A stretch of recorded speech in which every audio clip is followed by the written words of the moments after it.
Hello everyone, welcome back to Sukhman your educator.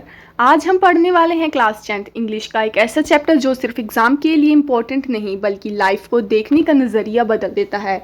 From the diary of Anne Frank.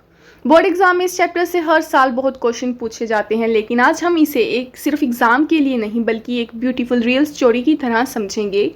तो video को and तक ज़रूर देखना क्योंकि आज एक भी पॉइंट मिस नहीं होगा। सबसे पहले ऑथर के बारे में जानते हैं। इस चैप्टर की ऑथर है एनी फ्रैंक। एनी फ्रैंक एक ज्यूइश गर्ल थी। उसका जन्म जर्मनी में हुआ था, लेकिन जब वर्ल्ड वॉर सेकेंड के दौरान नेजीज ने ज्यूस को टॉर्चर और अरेस्ट करना शुरू किया, तब एनी की फैमिली जर्मनी छोड़कर नीदरलैंड चली गई। लेकिन कुछ ही सालों के बाद नीदरलैंड भी नाइजीज का कंट्रोल आ गया। अब एनी और उसकी फैमिली के पास सिर्फ एक ही ऑप्शन था, एक सीक्रेट हीडिंग प्लेस में रहना। सोचो, ना स्कूल, ना प्लेग्राउंड, ना फ्रेंड्स, सिर्फ एक छोटा सा कमरा और बाहर पकड़े जाने का डर। इसी डिफिकल्ट टाइम में एनी ने अपनी फीलिंग्स, ड्रीम्स, फियर और डेली लाइफ को एक डायरी में लिखना शुरू किया। बाद में ये डायरी पूरी दुनिया की सबसे फेमस बुक्स में से एक बन गई और आज भी लाखों स्टूडेंट इसे पढ़ते हैं। अब स्टोरी शुरू होती है 12 जून 1942 से। ये एनी का 13th बर्थडे था। वो 13 साल की हो गई थी। बर्थडे पर उसे चॉकलेट्स, फ्लावर्स और बहुत सारे गिफ्ट मिले, लेकिन इन सब गिफ्ट्स में से सबसे स्पेशल गिफ्ट था एक ब्यूटीफुल रेड चेक्ड डायरी। जैसे कि ही एनी ने डायरी देखी, उसे पहली नज़र में ही उस डायरी से प्यार हो गया। उसने डिसाइड किया अब से मैं अपना सारे थॉट, सीक्रेट, ड्रीम्स और एक्सपीरियंस इसी डायरी में लिखूंगी। लेकिन यहाँ एक बहुत इंटरेस्टिंग बात है। एने के लिए ये सिर्फ एक नोटबुक नहीं थी, एक डायरी नहीं थी। उसने डायरी को एक नाम दिया, किटी। उसकी डायरी का नाम क्या था? किटी। और हर डायरी एंट्री की शुरुआत होती थी डियर किटी से, जैसे वो किसी इंसान से बात कर रही हो, जैसे किटी उसकी बेस्ट फ्रेंड हो। अब एक क्वेश्चन आता है, एने के पास पेरेंट्स भी थे, उसकी एक लविंग सिस्टर मार्गरेट भी थी, स्कूल में बहुत सारे फ्रेंड्स भी थे, फिर डायरी की ज़रूरत ही क्या थी? इसका जवाब एने खुद देती है। वो लिखती है, paper has more patience than people. ये लाइन बोर्ड एग्ज़ाम के लिए भी बहुत इंपॉर्टेंट है। इसका मतलब है कभी कभी लोग हमारी बात पूरी तरह नहीं सुनते, बीच में रोक देते हैं, जज कर देते हैं या इग्नोर कर देते हैं। लेकिन डायरी कभी इंटरप्ट नहीं करती, कभी कंप्लेंट नहीं करती, वो सिर्फ सुनती है। एनी को लगता है कि दुनिया में कोई भी उसकी इमोशंस को उतनी डीपली नहीं समझ सकता जितनी उसकी डायरी किटी समझ सकती है। इसलिए डायरी धीरे धीरे उसकी बेस्ट फ्रेंड बन गई। और जब भी एनी खुश होती या दुखी होती या कंफ्यूज होती, सबसे पहले वो अपनी डायरी से बात करती। इसी वजह से किटी सिर्फ एक डायरी ही नहीं, वो उसकी बेस्ट फ्रेंड थी। वो एनी की आवाज़ बन गई। अब चलते हैं एनी की स्कूल लाइफ की तरफ।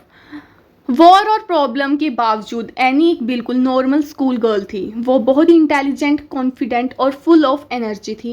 क्लास में टीचर के क्वेश्चंस का आंसर देना उसे बहुत पसंद था, लेकिन उसकी एक हैबिट थी, शी टॉक्ड अलॉट। वो बहुत बोलती थी। मतलब अगर एनी क्लास में बैठी हो तो साइलेंस रहना ऑलमोस्ट इम्पॉसिबल था। कभी अपनी फ्रेंड से बात करना, कभी कोई फनी कमेंट, कभी किसी बात पर हंसी। और इसी वजह से टीचर उसे बार बार चुप रहने को कहते।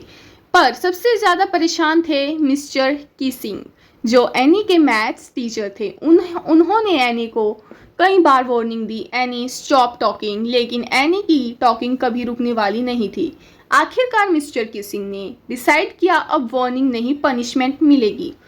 मिस्टर किसिंग ने एनी को पहले ऐसे लिखने के लिए दिया। टॉपिक था अ चैटर बॉक्स। टीचर का पर्पस सिंपल था, वो चाहते थे कि एनी अपनी मिस्टेक रियलाइज करे, लेकिन एनी भी कम स्मार्ट नहीं थी। उसने ऐसे में लिखा, टॉकिंग इज स्टूडेंट्स हैबिट।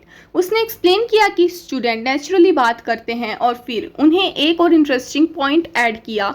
उसने लिखा, my mother also talk a lot, इसलिए ये क्वालिटी उसे नेचुरली मिली है। मिस्टर कीसिंग ने जब ऐसे पढ़ा तो गुस्सा होने की जगह उनके फेस पर एक स्माइल आ गई। एनी का आंसर क्लेवर भी था और ऑनेस्ट भी। फिर सेकंड पनिशमेंट एनी को फिर मिलती है, लेकिन एनी की टॉकिंग अब भी बंद नहीं हो रही थी। मिस्टर किसिंग ने सोचा, एक और चांस देते हैं। इस बार टॉपिक और भी इंटरेस्टिंग था, an incorrigible chatterbox. Incorrigible का मतलब होता है a person who is difficult to correct और इम्प्रूव। टीचर को लगा अब शायद एनी सीरियस हो जाएगी, लेकिन एनी ने फिर से एक इंटेलिजेंट और लॉजिकल ऐसे लिख दिया, उसके आंसर इतने क्रिएटिव थे कि मिस्टर किसिंग फिर इम्प्रेस हो गए, लेकिन प्रॉब्लम अब भी वही थी। एनी अब भी क्लास में बात कर रही थी। एक दिन फिर से एनी अपनी बेस्ट फ्रेंड से बात कर रही थी। मिस्टर किसिंग ने देख लिया। इस बार उन्होंने सोचा अब कुछ अलग पनिशमेंट देनी पड़ेगी। उन्होंने टॉपिक दिया, quack quack quack sad mistress chatter box.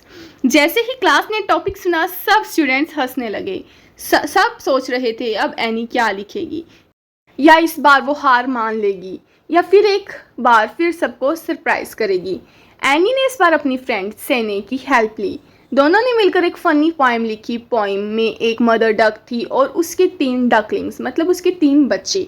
Ducklings दिन भर क्वैक क्वैक करते रहते थे। उसकी आवाज़ सुनकर फादर स्वैन गुस्से में आ गए। उसने डकलिंग्स को पनिश कर दिया, लेकिन पोएम की एंडिंग सबसे इंटरेस्टिंग थी। एनी ने लिखा, डकलिंग्स को बोलने से कैसे रोका जा सकता है, बच्चे बोलेंगे ही क्योंकि ये उनकी नेचुरल हैबिट है। ये इनडायरेक्टली एनी का आंसर भी था। जैसे डकलिंग्स का क्वैक क्वैक करना नेचुरल है, वैसे ही स्टूडेंट्स का बात करना भी नेचुरल है। मिस्टर किसिंग ने जब पोइम पढ़ी तो वो ज़ोर ज़ोर से हंसने लगे। उन्होंने पूरी क्लास के सामने पोइम पढ़ी, सब स्टूडेंट भी हंस पड़े। और उस दिन के बाद मिस्टर किसिंग ने एनी को कभी पनिशमेंट नहीं दी। उन्होंने समझ लिया एनी नोटी नहीं बल्कि बहुत इंटेलिजेंट, क्रिएटिव और क्विक राइटर भी है। अब हम जानेंगे एनी की पर्सनैलिटी के बारे में। अब सवाल आता है, एनी फ्रैंक आखिर कैसी थी? इस चैप्टर को पढ़कर हमें एनी की पर्सनैलिटी के बारे में बहुत कुछ पता चलता है। सबसे पहले एनी ऑनेस्ट थी। वो अपनी फीलिंग्स कभी छुपाती नहीं थी। जो दिल में होता था वही डायरी में लिख देती थी। दूसरी बात, वो बहुत कॉन्फिडेंट थी। टीचर ने पनिशमेंट दी लेकिन एनी कभी भी डरी नहीं। उसने हर ऐसे को अपनी इंटेलिजेंस से इंटरेस्टिंग बनाया। तीसरी बात, एनी बहुत इंटेलिजेंट और क्रिएटिव थी। हर पनिशमेंट का जवाब उसने लॉजिक और ह्यूमर के साथ दिया। इसी वजह से मिस्टर किसिंग भी उसकी क्रिएटिविटी के फैन बन गए। और सबसे खास बात, एनी को राइटिंग बहुत पसंद थी। उसके लिए राइटिंग सिर्फ हॉबी नहीं थी बल्कि अपनी इमोशंस को एक्सप्रेस करने का एक ब्यूटीफुल तरीका था। इसीलिए आज भी एनी फ्रैंक दुनिया भर के स्टूडेंट्स के लिए इंस्पिरेशन बनी हुई है। सो स्टूडेंट्स, इसका कंक्लूजन यही आता है, एक 13 साल की लड़की थी जो गर्ल थी एनी ने अपनी फीलिंग्स लिखने के लिए डायरी से शुरुआत की। शायद उसने कभी सोचा ना होगा कि एक दिन उसकी डायरी पूरी दुनिया पढ़ेगी। उसके वर्ड्स आज भी हमें करेज, होप और ह्यूमैनिटी का लेसन देते हैं। इसीलिए from the diary of Anne Frank सिर्फ इंग्लिश का चैप्टर नहीं, ये एक लेसन, लाइफ लेसन है। ये हमें सिखाता है अपनी फीलिंग्स की वैल्यू समझो, लिखो, सीखो और हर सिचुएशन में पॉजिटिव रहना कभी मत छोड़ो। अगर आज का एक्सप्लेनेशन आपको ईजी, इंटरेस्टिंग और हेल्पफुल लगा हो तो वीडियो को लाइक ज़रूर करें। आप अपने फ्रेंड्स के साथ शेयर करें ताकि उन्हें भी बोर्ड एग्जाम की प्रिपरेशन स्ट्रॉन्ग हो उनकी। और अगर आप क्लास 10th और 12th इंग्लिश पॉलिटिकल साइंस की complete preparation simple English language में समझना चाहते हो तो सुखमन योर एजुकेटर को सब्सक्राइब करना मत भूलिए। मिलते हैं नेक्स्ट अमेजिंग चैप्टर के साथ।